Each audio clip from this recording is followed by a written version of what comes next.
आखिर क्या है रामकृष्ण यादव और बाबा रामदेव की अपार सफलता का रहस्य? कैसे कुछ ही सालों में 10,000 करोड़ के ऊपर पहुंच गया बाबा रामदेव और आचार्य बालकृष्ण की कंपनियों का कारोबार?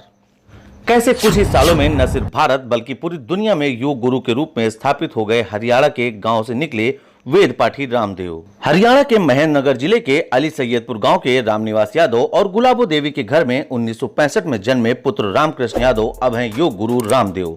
आज उनकी पहचान एक श्रेष्ठ ब्राह्मण और योग गुरु के रूप में है। वह भगवा धारण करते हैं और हजारों लोग उनका आशीर्वाद लेने के लिए प्रयासरत रहते हैं। रामकृष्ण यादव और बाबा रामदेव ने प्रारंभिक जीवन में अपने गांव में शिक्षा हासिल करने के बाद वेद और संस्कृत का अध्ययन किया। उन्होंने खानपुर के गुरुकुल में आचार्य प्रद्युम्न और आचार्य बल्लभदेव से सनातन धर्म का गहन अध्ययन प्राप्त किया। किशोरावस्था में ही रामकृष्ण यादव सनातन संस्कृति और वेदों के अध्ययन में अपने गुरुओं के सानिध्य में इतना आनंद प्राप्त करने लगे कि उन्होंने जीवन भर ब्रह्मचारी रहने का निर्णय ले लिया और यहीं से योग शिक्षा भी ग्रहण की। योग और आयुर्वेद में उनकी रुचि बढ़ने के साथ ही उन्होंने सार्वजनिक जीवन में प्रवेश किया। रामकृष्ण यादव और बाबा रामदेव ने अपने ब्राह्मण गुरु शंकरदेव और राष्ट्रवादी विचारक राजीव दीक्षित के सहयोग से योग और आयुर्वेद के क्षेत्र में सफलता की शुरुआत की। एक बार वह आगे बढ़े तो फिर उन्होंने पीछे मुड़कर नहीं देखा। उनके रास्ते में बाधाएं भी आईं, कई विवादों में नाम आया, कई गंभीर आरोप भी लगे, लेकिन सभी प्रमुख राजनीतिक दलों और बड़े नेताओं से नजदीकी संबंधों ने रामदेव को बाबा रामदेव के कारपोरेट रामदेव बनने में बहुत मदद की। 1995 में दिव्य योग ट्रस्ट मंदिर की स्थापना हरिद्वार में की। 2003 से उनके कार्यक्रम आस्था चैनल समेत कई टीवी चैनल में प्रसारित होने लगे और सहारा परिवार के सहयोग से उन्होंने देश में योग शिविरों की शुरुआत की।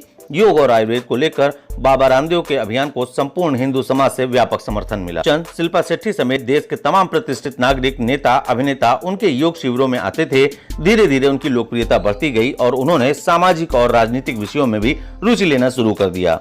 भ्रष्टाचार को लेकर उन्होंने देश में जागरूकता अभियान चलाया, जिसको लेकर कांग्रेस सरकार से उनका विवाद भी हुआ। समाजवादी पार्टी और भाजपा से उनकी निकटता बढ़ गई। समाजवादी पार्टी के संरक्षक मुलायम सिंह यादव और मुखिया अखिलेश यादव से भी उनके नजदीकी संबंध है और देश भर के यादव समाज में बाबा रामदेव की मजबूत पकड़ है। वहीं भारतीय जनता पार्टी के तमाम बड़े नेता और प्रधानमंत्री नरेंद्र मोदी से भी उनकी निकटता मानी जाती है।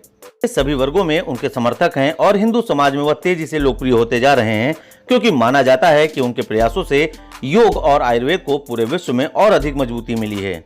रामदेव की सफलता तेजी से दौड़ रही है कि जिस आस्था चैनल पर कभी उनके कार्यक्रम प्रसारित होते थे, उस आस्था चैनल के लिए वह कुछ ही सालों में उसके मालिक बन गए। हरियाणा के एक साधारण परिवार में जन्मे रामनिवास यादव और गुलाबो देवी के बेटे रामकृष्ण यादव और बाबा रामदेव आज न सिर्फ भारत बल्कि पूरी दुनिया में योग और आयुर्वेद के क्षेत्र में प्रमुख व्यक्तित्व के रूप में स्थापित हो चुके हैं। बेहद कम समय में तेजी से व्यावसायिक वृद्धि करते हुए उनकी कंपनी पतंजलि आयुर्वेद और दिव्य फार्मेसी लगभग 10,000 करोड़ का कारोबार कर रही है। इसके अलावा उनकी आयुर्वेदिक दवाएं और खाद्य उत्पाद बहुत तेजी से बाजार में अपना दायरा बढ़ाते जा रहे हैं। ग्रामीण यदुवंशी परिवार में जन्मे रामकृष्ण यादव ने योग और अध्यात्म के क्षेत्र में बचपन से ही स्वयं को पाया और इसी क्षेत्र में आगे बढ़ने का फैसला किया और अपने जीवन के लक्ष्यों को हासिल करने के लिए ब्राह्मण नीतियों का अनुसरण किया। ईश्वर की आराधना, योग ध्यान में लीन रहते हुए रामकृष्ण यादव ने और बाबा रामदेव के नाम से समाज में लोकप्रियता हासिल की। यदुवंशी परिवार से आए बाबा रामदेव हिंदू धर्म की उस विराट आध्यात्मिक परंपरा के प्रबल उदाहरण हैं, जो जन्म आधारित नहीं है, कर्म और योग्यता पर आधारित है, जहां किसी भी जाति वर्ण में जन्म लेने वाला व्यक्ति अपने योग्यता, परिश्रम और अध्ययन के आधार पर ब्राह्मण योग ऋषि और योग गुरु बन सकता है। आज हजारों ब्राह्मण और क्षत्रिय यदुवंश में जन्मे रामकृष्ण यादव उर्फ बाबा रामदेव को प्रणाम करते हैं, उन्हें चरण स्पर्श करते हैं। कोई उनकी जाति नहीं पूछता, सभी उन्हें योग गुरु यानी ब्राह्मण मानते हैं। बाबा रामदेव की सफलता और उन्हें संपूर्ण हिंदू समाज में मिल रहे सम्मान से उन लोगों के मुंह पर ताला लग गया है जो हिंदू धर्म पर जातिवाद का आरोप लगाते हैं और यह कुतर करते हैं कि हिंदू धर्म में जन्म के आधार पर लोगों को छोटा बड़ा माना जाता है। बाबा रामदेव समेत आज देश में ऐसे दर्जनों चर्चित संत महात्मा हैं जो जन्म से ब्राह्मण नहीं हैं, परंतु उनके परिश्रम, ज्ञान और उनकी आध्यात्मिक रुचि की वजह से लाखों लोग उन्हें ब्राह्मण मानते हैं और प्रतिष्ठित धर्म गुरुओं का सम्मान देते हैं। आज जब आयुर्वेद और एलोपैथ के बीच बहस चल रही है, Indian medical association Baba Ramdev का विरोध कर रही है, तब भारतीय संस्कृति और आयुर्वेद को मानने वाले करोड़ों हिंदू समाज के लोग एकजुट होकर बाबा रामदेव का पक्ष ले रहे हैं और मजबूती के साथ उनके लिए डटे हैं।